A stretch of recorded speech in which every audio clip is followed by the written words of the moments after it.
tarde, Adélia. Prazer tê-la de novo aqui no Trate da Vida. Você já fez um vídeo aqui com a gente, direcionado principalmente aos médicos, sobre a conduta deles no consultório lá no início da epidemia. Muitas águas já rolaram embaixo dessa ponte, muita coisa mudou. Nós temos uma nova conjuntura na epidemia. De um lado temos a vacina, um lado bom, do outro lado temos as variantes, um lado ruim. Então, nós gostaríamos que você se atualizasse em relação à conduta e um pouco da comunicação que os médicos devem enfatizar com seus pacientes nesse novo contexto de uma vacinação gradual, né, por faixa etária, descendo por faixa etária, vai demorar para chegar em todo mundo, e, ao mesmo tempo, a presença de variantes que podem fazer com que segundas ou terceiras ondas sejam piores do que as anteriores. Então, o que você teria para nos atualizar em relação a esse momento que nós estamos vivendo? Olá, Davi. É um prazer estar de volta aqui com vocês para falar desse assunto tão importante e tão atual, necessário, né? Importante a gente se atualizar o tempo todo, porque as novidades vão aparecendo e as circunstâncias vão mudando. E essas mudanças de circunstâncias, elas precisam entrar no contexto e na tomada de decisões. É uma ótima notícia que a gente já tenha começado a vacinar e a cada dia avançamos aí na proporção de pessoas vacinadas e que isso começou a ser feito a partir das pessoas com maior vulnerabilidade de desenvolverem doença mais grave ou com maior vulnerabilidade por estarem mais expostas. E isso nos inclui, nós médicos, que lidamos no dia a dia com pessoas que podem estar com Covid, temos necessidade de nos aproximar, fazer exame físico, fazer procedimentos cirúrgicos, intubação, várias abordagens, né? Mas também no consultório. Quando a gente está no hospital, os protocolos, os processos de atendimento estão mais desenvolvidos. O que eu tenho observado e recebido muitas consultas em relação a situações de consultório, por exemplo, é assim, um pouco de não esperar a vacina fazer o efeito para deixar as proteções, as barreiras, né? Para mudar essas barreiras. Então, precisa lembrar que as vacinas, elas são uma barreira de proteção coletiva. A gente não sabe dizer que a pessoa X foi vacinada e com isso ela adquiriu a imunidade. A gente não consegue diferenciar, mesmo se medir anticorpos, se tiver anticorpos presentes esperados como resposta da vacina. Nós não temos essa certeza de que o mecanismo que impede a doença e nem a doença mais grave, se ele foi acionado a partir daquela a vacina para aquela específica pessoa. Por isso que é importantíssimo que as pessoas se lembrem que, ao tomar a vacina, é necessário aguardar o sistema imunológico responder, né? O esperado é que isso aconteça e os anticorpos comecem a ser produzidos a partir de 2 semanas, mas uma dose apenas não consegue estimular o suficiente para proteger as pessoas da infecção pelo vírus selvagem, natural, né? Pelo patógeno específico. E que é necessário que se espere a segunda dose da vacina e que após a segunda dose a gente aguarde ainda, no mínimo, que a gente tem visto a diferença entre as curvas de desenvolvimento de doença para quem não vacinou e para quem vacinou, é que essa curva só começa a cair e a ficar estável e reduzir o número de pessoas contaminadas a partir da segunda semana. Nas 2 primeiras semanas, as 2 curvas elas vão evoluindo juntos. Isso na segunda dose. Então, o contexto que a gente tem hoje é que as pessoas estão fazendo a primeira dose da vacina e já estão indo para o barzinho comemorar que tomou a vacina libertadora. E não é bem assim. Então, esse é um aspecto. O segundo aspecto, que é da proteção coletiva, é que as vacinas, elas protegem, elas reduzem a probabilidade de ter doença, ficar infectado, de ter doença moderada, protegem mais da doença mais grave, tem um fator protetivo maior para a mortalidade, né? Mas o que que significa isso? É proporcional comparado com quem não tomou vacina, ou seja, na mesma circunstância, quem tomou a vacina, dose completa, esperou as 2 semanas da segunda dose, comparado com quem não tomou, dentro das mesmas circunstâncias de transmissão, tem 50% de chance a menos que quem não tomou vacina de ficar doente, forma leve da doença. Ou seja, se eu estou numa comunidade, num grupo, em que a taxa de infecção é altíssima, 50% de altíssimo ainda é muito alto. E 90% de proteção contra a forma grave, para a gente tendo 20.000 casos por dia, 50.000 casos por dia, uma densidade, um R muito alto, uma taxa de transmissão muito alta, é 50, 70, 90% da chance de quem não tomou. Não é eu, indivíduo, tenho 98% de proteção contra morrer de Covid, ou 50% de proteção contra ficar doente. Então, quando a gente está num contexto de alta transmissão, como é no Brasil hoje, ainda estar vacinado neste contexto não é o passaporte da felicidade, que eu tenho ouvido falar, nem o passaporte para chutar o balde, né? E assim, para a conversa que a gente tem ouvido.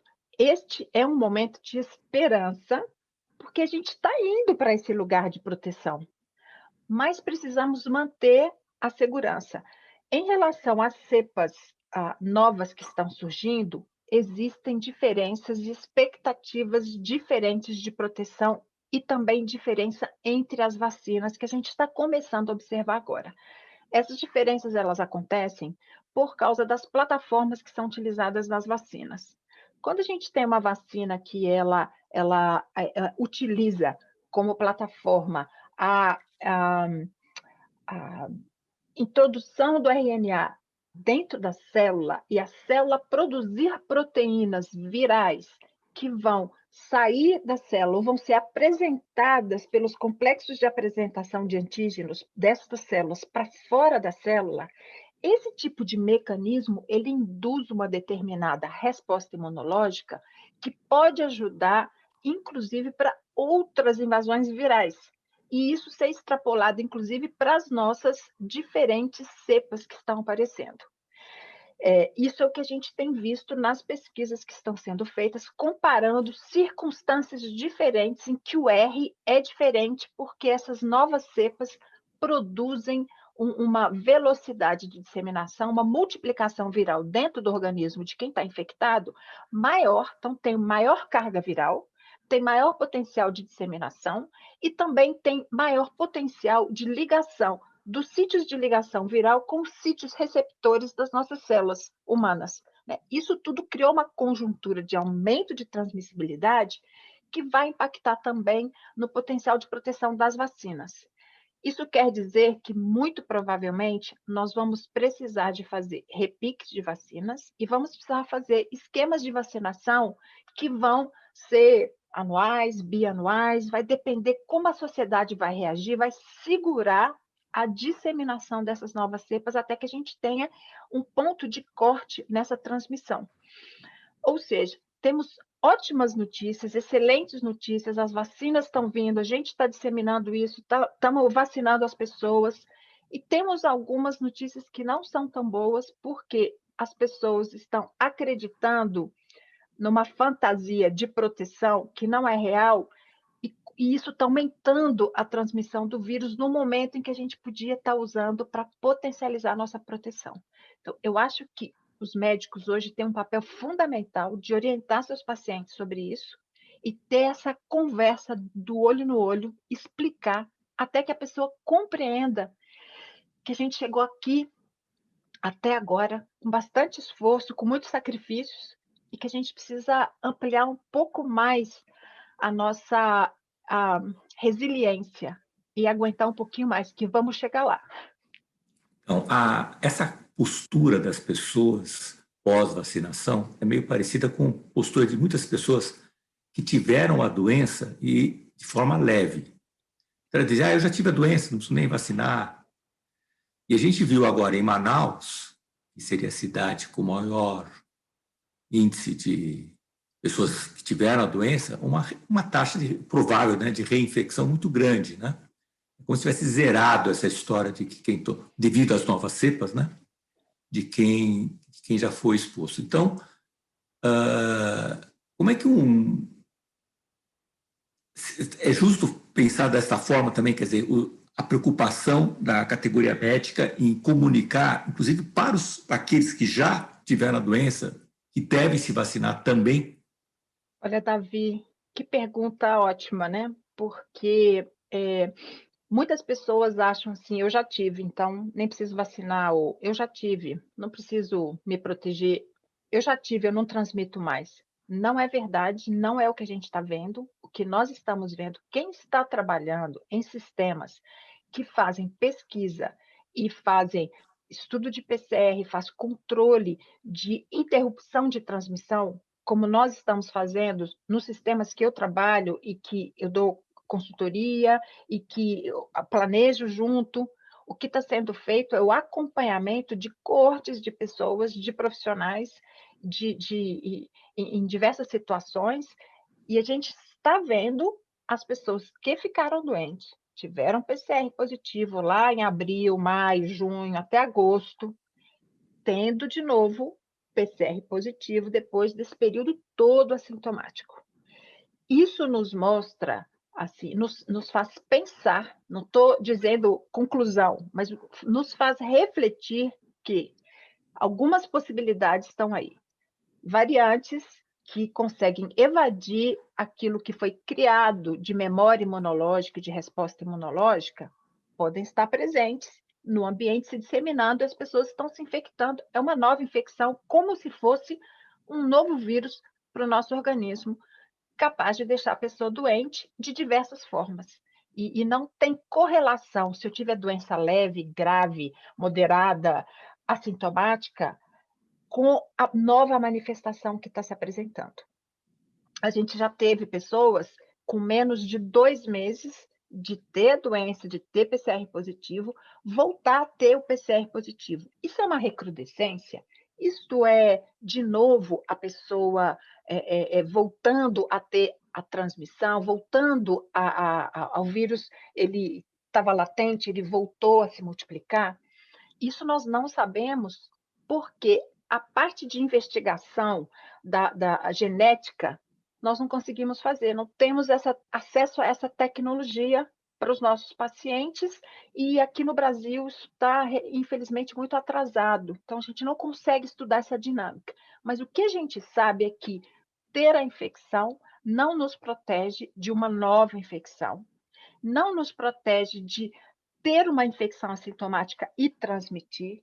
E o ideal é que todas as pessoas permaneçam fazendo os processos de proteção, como distanciamento, evitar ambientes fechados, utilização de máscaras de proteção respiratória do tipo N95 ou PFF2, que fazem filtragem de partículas aerosolizadas em suspensão, quando essas pessoas precisam ficar em ambientes fechados ou com pouca ventilação, que é isso que vai nos ajudar. E é uma recomendação importante dentro de consultórios, de áreas fechadas, de clínicas. É importantíssimo que esse tipo de orientação seja passado. Eu não sei se eu estou extrapolando da pergunta, se eu consegui Não, é uma responder pergunta. exatamente. Não, o assunto puxa o outro. Inclusive, você falou de ambientes fechados. As salas de recepção dos consultórios é um ambiente fechado. Existem um paciente lá esperando.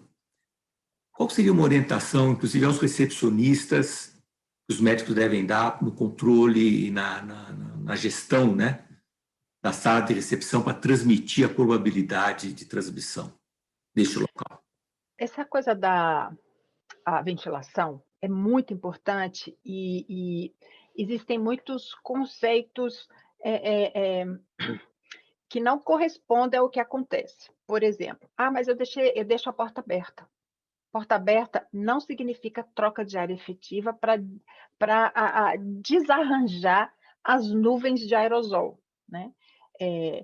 As janelas estão todas abertas, as portas estão abertas. Tudo bem, você tem realmente corrente de ar que está passando dessa porta por essa janela? Essa corrente de ar, ela está vindo de fora ou ela está vindo de locais que podem estar até mais contaminados do que aonde que é a sala que a pessoa está, né, tentando ventilar aí. Então, é importante, se pode deixar o ambiente aberto e arejado, ventilado, com ar que está vindo de fora e consegue com isso quebrar as nuvens e disseminar ou espalhar as nuvens de aerosol, tá ótimo, porque você reduz a carga que a pessoa vai inspirar. Então, isso já está bem estudado, por exemplo, né?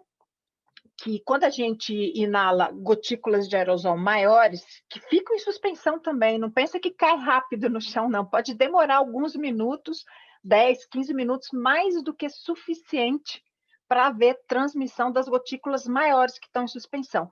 Só que essas gotículas, quando elas são inaladas, elas vão parar pelos nossos sistemas de filtragem próprios mesmo, elas vão parar nas partes anteriores do sistema respiratório. A quantidade de proteção que a gente tem, de imunoglobulinas na mucosa, no muco, o próprio muco, as células ciliares, o movimento de jogada do ar para fora, tudo isso dificulta, e são barreiras naturais que a gente tem para todo tipo de invasão. Mas quando a gente inala os aerosóis menores, que passam junto, que vão junto com o ar para as áreas mais posteriores do nosso sistema respiratório, a gente vai encontrar uma situação diferente. Tanto que a gente tem pouquíssimas infecções que vão ser geradas nessa parte da boca, mucosa, nariz, para a quantidade de micro-organismo que vive nesse ambiente, a gente está interagindo o tempo todo. Mas quando isso é inalado lá para trás, a carga viral que a gente precisa é menor para provocar infecção. Então, o cuidado respiratório é muito importante. Os médicos estão expostos muito tempo. Às vezes as pessoas se sentem mal com outras formas de manifestação da Covid, que é uma doença sistêmica, não é só uma doença respiratória, e elas buscam os especialistas diversos, e isso provoca transmissão. Fora as pessoas que estão assintomáticas, que continuam se expondo outros, né? Pessoas que não estão fazendo, por exemplo, a quarentena após contato com alguém doente, não respeitam esse período de incubação em que elas podem estar transmitindo a doença para reduzir a transmissão. E o consultório médico e os médicos, eles são um pouco que para-raio disso tudo, né? Além de estarem se expondo, expõem uns aos outros. E a pessoa que está ali na linha de frente, o recepcionista, é uma pessoa-chave, precisa ser orientada. Eu acredito que fazer uma orientação para as pessoas que trabalham, assistentes, colaboradores, nas clínicas, nos consultórios, é uma ótima ideia.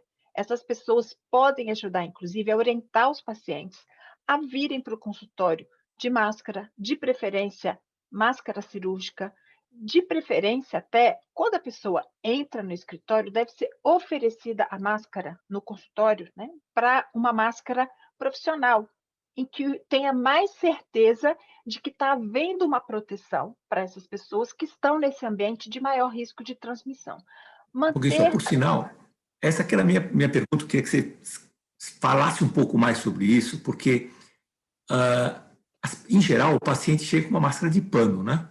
Ele não chega com uma máscara nem N95, nem com máscara cirúrgica. Está mais caro ou não está acostumado. Você acha que deve ser boa prática hoje, inclusive em função das novas variantes que aumentam o risco de transmissão, a recepcionista tem uma caixa de máscara cirúrgica e dar para cada paciente, até para colocar em cima da própria máscara de pano que ele traga, enquanto espera a consulta, ou mesmo durante o ato da consulta, ou não? Você acha que isso é exagero? Olha, essa pergunta sobre as máscaras é uma pergunta bem delicada, porque ela significa assim: vamos usar máscaras profissionais ou seja, máscaras qualificadas para proteção respiratória, para inalação de aerosóis para todo mundo. Eu gostaria muito que tivesse sido investido em máscaras o que foi investido em álcool gel, por exemplo. Porque a gente está desde março do ano passado numa luta com a desinformação sobre as formas de transmissão e como um vírus se transmite com mais facilidade, né. A transmissão indireta pelo toque e o toque em superfícies contaminadas com as gotículas grandes, esse toque que vai no rosto, que é capaz de contaminar, pode acontecer. Mas a inalação de aerosol na proximidade e aerosol que fica em suspensão, porque o ambiente está fechado, ela é muito mais evidente, mais importante na transmissão do coronavírus, né, e está sendo mais importante ainda nas novas cepas. Então, a capacidade de transmissão e o aumento da taxa de transmissão, o número de pessoas contaminadas a partir de uma pessoa, que a gente está vendo e que foi evidenciado inicialmente na Inglaterra, e depois isso apareceu de novo em surtos, entre familiares, em casos de longa permanência, nos Estados Unidos, no Canadá, na Europa, e a forma da transmissão muito agressiva que houve em Manaus, por exemplo, em que pessoas que já haviam ficado doentes, se contaminaram e tornaram a ficar doentes. Várias pessoas que ficaram assintomáticas e apresentaram sorologia positiva vieram a ficar doentes, sintomáticas. Foi o que explodiu o número de casos em Manaus, demonstrando essa suscetibilidade.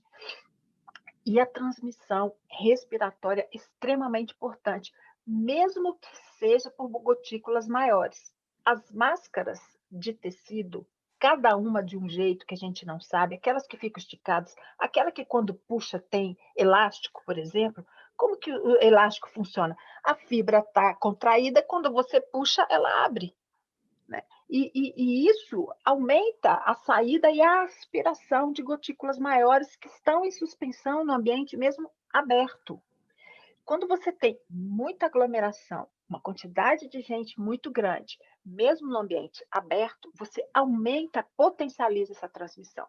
A máscara de pano, neste ambiente, ela é útil por resguardar as gotículas muito grandes, então, e você reduz essa concentração de aerosóis maiores que estão em suspensão por pouco tempo, eles ficam mais retidos nas máscaras. Mas a máscara que está saturada é como você pegar um lenço molhado, por exemplo, umedecido, e sacudir. O que acontece? Aerosoliza aquilo tudo, né? Dá uma sacudida que vocês vão sentir a barra do que acontece com a máscara que está saturada. E quando a pessoa chega no consultório, que é um ambiente fechado e que tem pessoas provavelmente mais suscetíveis, a gente não sabe a condição da máscara daquela pessoa. Então, trocar a máscara, fornecer a máscara para as pessoas que vão entrar nesse ambiente, uma máscara que seja mais efetiva, é uma recomendação real. Eu não só acho que deveria, como eu recomendo e adoto essa atitude de troca de máscara. Inclusive, quando eu preciso imprescindivelmente receber alguém para fazer manutenção no consultório ou para fazer manutenção até na minha própria casa, eu ofereço a máscara para que seja trocada no momento da entrada no ambiente. Essa coisa da qualidade da máscara, da troca, da saturação, da efetividade, se ela está fechando, isso é muito importante para aumentar a proteção, principalmente agora que a gente tem umas cepas que são mais, mais capazes de disseminar, tem uma tecnologia de disseminação maior e de evasão do sistema imune melhor também. Bem, muito obrigado. Eu acho que você deu uma boa atualização, né? Tanto na postura, né, que a gente tem que ter mesmo nesse início de vacinação, e em relação às novas cepas no ambiente de trabalho a nível ambulatorial, né? Então, eu te agradeço muito. Se você quiser dar as suas últimas palavras, por favor. Bom, olha, muito obrigada pela oportunidade de compartilhar a vivência, né, ali do dia a dia com esse desafio das mudanças da Covid e da os desafios de ajustar as nossas barreiras à capacidade de transmissão do vírus e as novas situações epidemiológicas que a gente vai se vendo. Existe uma nova situação que está aparecendo, que é assim, a pessoa vacinou e desenvolveu a doença em seguida, sem dar tempo da vacina funcionar, né? E o que fazer com isso? Quando a gente for conversar com as pessoas, e eu acho que isso vai ser uma questão que vai vir muito entre os médicos, ah, é importante lembrar que a infecção natural não provê o mesmo tipo de proteção que a gente está vendo com as vacinas. Então, mesmo que a pessoa tenha tido a infecção em seguida de uma primeira dose, ela não deve deixar de fazer a segunda dose da vacina. Médicos e pacientes, todas as pessoas que por um acaso passarem por essa situação. O que deve ser feito é aguardar até que a pessoa não tenha mais sintomas, se coincidir com o prazo de receber a segunda dose. E ficar de olhos e ouvidos atentos para as novas recomendações que vão ser geradas conforme a gente tiver evidência do melhor momento para a segunda dose da vacinação para as pessoas que tenham ficado doentes.